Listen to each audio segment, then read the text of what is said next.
Reverb is an extremely useful effect which allows us to place our sound in a space, whether it's a small space like a room or a big space like a hall or a cave. Reverb could do that. So reverb is a collection of echoes that allows us to also control the depth in a mix if the sound is very close in the foreground or further away in the background. Here I have just a percussion loop. And let's load reverb. We can already hear it working. So first of all, very importantly, we have the dry-wet knob, which we can switch between the dry, no reverb, all the way to the wet, just the reverb, just what's actually outputting from the reverb. Let's mix it in. Now, all reverbs are divided into two. First, we have the early reflections, the initial heat of the first heat of on the surface that reflects to our ears, and we have the diffusion network, or the late reflections, which is actually the tail, the body of the reverb. So first of all, right here to the left, we have the input processing, is what we're actually sending into the reverb. We have a low cut and a high cut filters, so just the highs, just the lows, or if we turn them off, it's going to send the entire sound into the reverb. Pre-delay will actually delay the initial heat, the initial early reflection, so we can detach the sound from the reverb. Let's put it on the extreme. Now we can hear it actually delayed. Now for more natural sounding reverbs, you should keep it between 1 milliseconds and 25 milliseconds. Depends kind of on the size of the room that you're going for. But for some applications, to have the clarity and the punch and the detail of the sound being retained, you do want to separate the reverb from the sound. Next we have the early reflections. Shape will decide how it's being blended with the late reflections, with the diffusion network. So if you turn it down, it will decay more gradually, and with larger values, the reflections decay more rapidly. The early reflections decay more rapidly. Here we have also modulation on the early reflections. This is the amount up and down. You can also change it from here. And this is the speed, the frequency. So let me turn down the diffusion so we can hear it. We're only listening to the early reflections right now.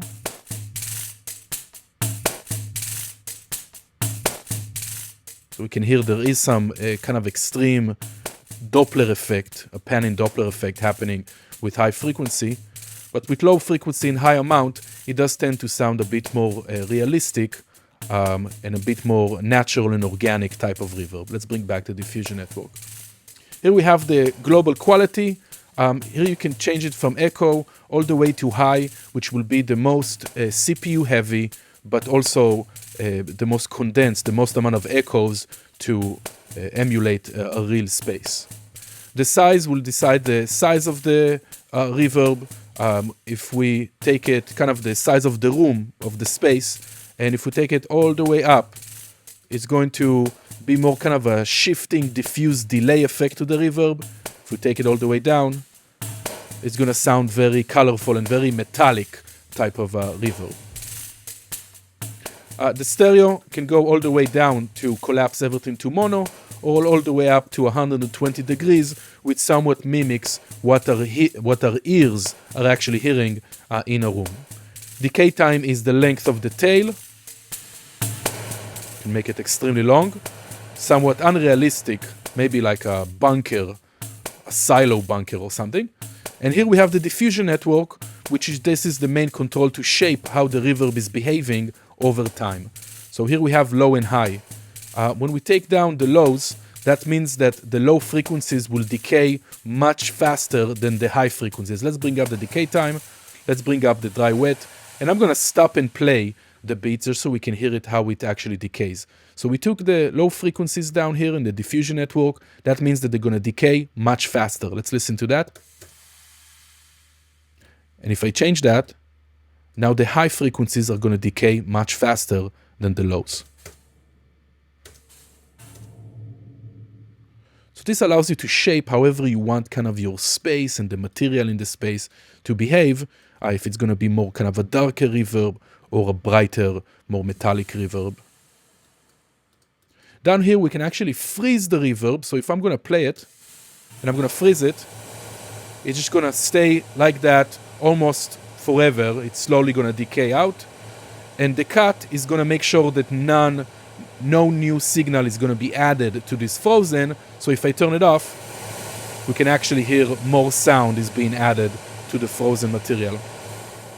And flat is actually going to ignore the diffusion network. If you turn it off, the freezes are going to react to the diffusion network. Nice. The density can further control how dense is the diffusion network. With low values, it's going to be kind of a thinner type of echoes. And when you bring it up, it's going to be much denser echoes. The scale will change somewhat the darkness or the brightness of the sound. Higher values do tend to have let's take down the decay time, tends to have a more darker reverb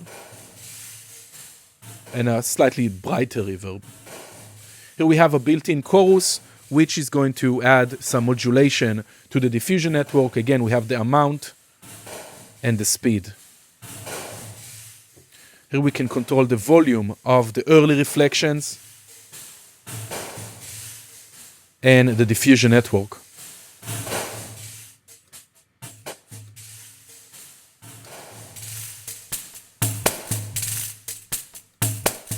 So reverb, a collection of echoes that emulates as if our sound was being played in a certain space. Essential mixing tool. This is one of the best tools to help us determine if the sound is in the foreground, in the background, if the sound sounds big, small, further away, and so on. Learn it, use it, check out the presets, a lot of great presets. And that's the reverb.